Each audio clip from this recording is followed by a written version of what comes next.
Hello everyone, this is Julian from Kanen Coffee, and today we have a Gaggia Classic with us in the shop. And I came in for a few issues, but we're just gonna quickly test this machine. All we pretty much did to this machine was a complete tune-up, which is a descaling of the boiler, also deep cleaning the group head, replacing the group head gasket, deep cleaning the shower screen, and then just make sure that there's not any coffee inside of the machine. Also back flushing to clean out that solenoid valve that releases back pressure into the drip tray, and also descaling the steam wand. And yeah, now we're just going to quickly just test the machine and water through the front, as you can see here, looking good.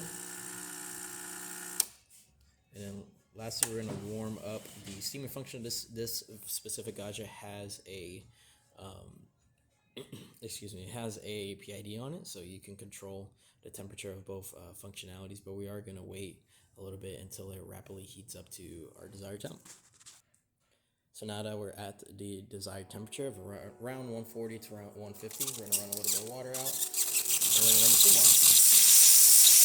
Now the good thing about having a PID on a Gaggia Classic is you can run the boiler more hotter than traditional, and you're able to get a really way better steam functionality with the PID installed. But yeah, it's steaming working well, and that's about it. We also, this is kind of a side repair, but we also replaced the knob on this machine. This is not an estimate. This was just a replaceable. We replaced it just due to the it was like the old one was cracked, and so we just decided to replace it.